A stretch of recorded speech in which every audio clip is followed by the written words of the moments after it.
Hello, everybody, and welcome back to Odin's Movie Blog. I am the critic who is a cynic. Hope we're doing well. And today we've got some news about Benioff and Weiss, or D&D, or Dumb and Dumber, whatever it is you want to call them. The two guys that had one of the greatest shows in the world, which led to one of the worst endings to one of the greatest shows in the world. There are many different ways that you can describe it. Either way, I think most people can come to the agreement that Season 8 of Game of Thrones was one of the worst seasons of any television show, and that it didn't make any damn sense, and that Benioff and Weiss had a lot to do with that. But what's interesting is now we have reports, not only, of course, of the gigantic mega deal from Netflix offered to them, but also the possibility that Star Wars could be up in the air. At least their version of Star Wars could be up in the air. And it's based off of another report that we have about HBO apparently passing on them for future projects. So as you can see, this is coming from Bounding into Comics. Report: HBO passes on Game of Thrones creators while Star Wars deal might be up in the air. So notice that it might be up in the air. There's nothing officially confirmed that it has been done away with. There is still very much on pace. Last time we heard that there's going to be a trilogy done by Benioff and Weiss, and that it's going to go back and forth between that and Avatar for the upcoming Decembers, starting, I want to say, next year, if not the year after. Probably the year, I think, 2021, because originally Avatar 2 was scheduled for next year, and then it got, of course, behind in delays because of all the craziness going on with the fact that James Cameron this is his passion project, and he's got all the CGI and everything. He wants everything to be perfect. And so seems like we still have a little bit of time. We've got at least 2 or 3 years before any Star Wars film would have to be made, which means that there's still plenty of time to find replacements if this is indeed the case. So let's actually read the article here from John F. Trent from Bounding into Comics. It says, new reports suggest HBO passed on offering a deal to Game of Thrones creators Benioff and Weiss. I wonder why. I wonder why that could be the case. Couldn't be that they were so proud of the work that they did for Game of Thrones Season 8. I'm sure that had nothing to do with it, right? The report also suggests their Star Wars deal might be up in the air. This is, of course, coming from The Hollywood Reporter, so definitely not one of the sources that people might say, oh, that's not reliable. I would say, again, I wouldn't say Hollywood Reporter is a great source, but that's just because I think it's biased, but that doesn't necessarily mean that the information, as far as data coming from it, is any less reliable than any other source. So, THR reports that Benioff and Weiss recently signed a mega deal with Netflix. The deal reportedly signs Benioff and Weiss for a 5-year, $250 million deal. Hoo-wee, $250 million. That is ridiculous. That is overpaid. That is overpriced. Look at what they did with their show. Look at what they did with Game of Thrones. Do you really want to put the people that ruined Game of Thrones, which was easily going to be one... Seriously, the ending to that show, I feel there are a plethora of directors and writers that could have done a good job with it. There are so many logical directions, so many logical conclusions that you could have done with that show that not only would have made fans happy, but at the very least would have made freaking sense.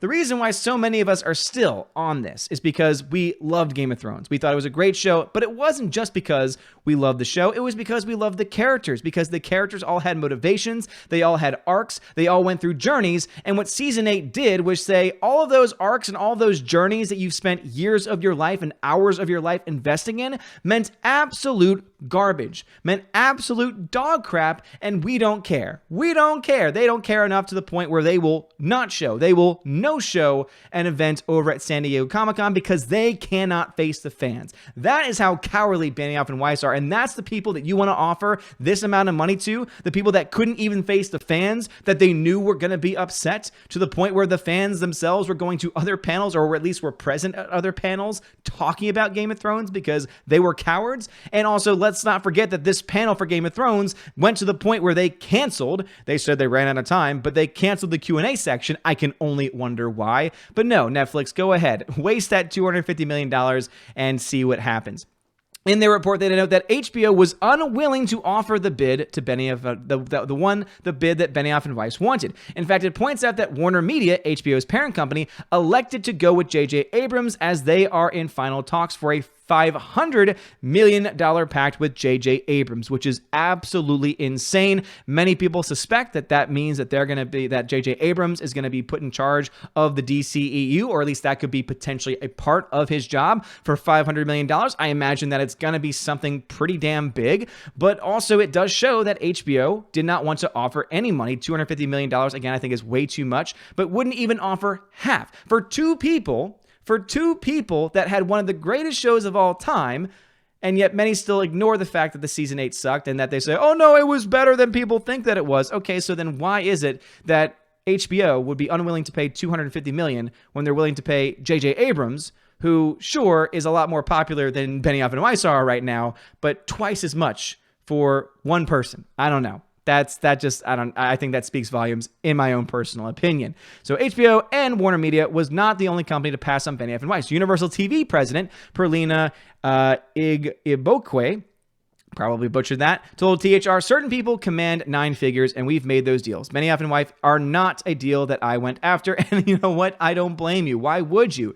They are now toxic. Now, any show, especially a show, let alone a movie, that they're attached to, you're going to have Game of Thrones fans, which was in the multiple millions of people, that are going to look at them and say, oh, these are the people that strung us along for years, that strung us along for a lot of our lives and just destroyed every character we ever liked, or at least most of the characters, and gave us complete dog crap because they were too busy counting their money from their Star Wars deal. Now, it's interesting to me that Star Wars apparently might not be in the discussion anymore and that Netflix would be willing to offer them money knowing the kind of people that Benioff and Weiss are. However, I can't make those decisions for them. Benioff and Weiss were supported to be part of a new HBO series called Confederate that would be similar to Amazon's Man in the High Council. The series would see the Civil War end in a stalemate and see slavery still be legal in the Confederacy. In fact, the show was expected to showcase the Third American Civil War in an alternate reality. HBO ended up pulling the show after it was opposed on social media, and also probably having to do with the fact that, I mean, again, I think they pulled it before this happened, but I imagine that even if it hadn't been pulled, it would have been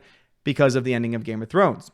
Not only does THR report that HBO passed on Benioff and Weiss, but it also suggests that their Star Wars deal might be up in the air. THR reports sources say the Thrones pair is writing a treatment for a Star Wars trilogy and is committed to penning at least one of the films. This isn't anything new. In fact, it echoes our reporting from May, which indicated the 2 Game of Thrones creators might only be attached to one film. Disney CEO Bob Iger spoke to Moffett-Nathanson Media and Communications, which is an interesting name, indicating Benioff and Weiss were only attached to one Star Wars film. He specifically stated, we did a deal with Benioff and Weiss, who are famous for Game of Thrones, and the next movie that we release will be theirs, and we're not saying anything more about it. But last time I checked, it was a trilogy that they were given. Isn't it interesting that now it's one film, and now that one film might not all be the one that we thought it was going to be? Isn't that interesting? Benioff and Weiss seem to be losing power, and yet somehow, someway, Netflix, in their wisdom, after losing billions of dollars and many subscribers because of their idiocy, went out of the way to handle and take on Dumb and Dumber. Oh, you know what? Actually, you know what? That makes perfect sense. Netflix, thank you for just showing us that you have no idea what you're doing, as you will continue to lose content as more and more of these companies create their own streaming services, and you instead decide to waste $250 million on 2 people that cannot even finish a damn show. That is a freaking slam dunk. There are a group of fans. I would pick any 5 hardcore fans that could probably write a better ending to Game of Thrones Season 8, the entire season, let alone the final episode, than what they did with that show. Seriously, I honestly mean that. That's not hyperbolic. I truly mean that. Lucasfilm President Kathleen Kennedy also told EW in April, as they finish Game of Thrones, they're going to segue into Star Wars. They're working very closely with Rian Johnson. Star Wars had originally announced that Benioff and Weiss would write and produce a new series of Star Wars films. They specifically noted that these new films would be separate from both the episodic ones and also the ones being developed by Rian Johnson, which in my mind are still very much up in the air. Now, apparently Rian Johnson mentioned his trilogy in a new interview because, of course, he's talking about Knives Out, trying to promote that film, which I'm sure is going to be a huge box office success, even though, of course, it's going to be an independent film, so I'm not expecting it to make money in the first place. But something tells me that any people that were pissed off by The Last Jedi will probably say, yeah, you know what? I'm definitely going to be skipping your film. But I do think it's interesting nonetheless that we now have a place where we have Rian Johnson, who very well could no longer have a Star Wars trilogy. We now have a group of people, 2 people, Benioff and Weiss, who originally had a series of films. Originally, it was told to us a trilogy that now they are balking on and saying, oh, no, it's just one film. While at the same time, they're signing a $250 million deal with Netflix to create a wide variety of concepts. Isn't that interesting? Do you honestly think that Benioff and Weiss are going to make this Star Wars film, especially since it was 3 and now it's 1 and now they signed this deal? Or do you think that we might find something different? I don't know. What are y'all's thoughts on this? Do you think that Benioff and Weiss are going to write and direct their own Star Wars film? Do you think that Netflix is idiotic for signing them on, especially for that much money? And also, the most fun game on the internet, do you think that Rian Johnson's trilogy is actually canceled? He's still talking about it. He's still acting like it's going on. based on just logic and reason, I just don't see how you could justify him having it. Oh, but it made $1.3 billion. $1.3 billion. Yes, but it then also broke the fandom and led to Star Wars Solo, a Star Wars story, losing $200 million and being the only Star Wars film to ever lose money. But I guess we can't talk about that. I would love to know your thoughts about this and all the things that we talked about in the comments below. If you like this video, smash that like button, give me a thumbs up, give me a subscribe, check out my affiliate links, buy a display, buy a poster. They're pretty badass. They're pretty awesome. They're fantastic. If you shop on Amazon, check out my Amazon link and use it whenever you shop because, again, I do get a small kickback and it helps out the channel. You guys are freaking awesome. You rock. Have a wonderful day. And as always, God bless.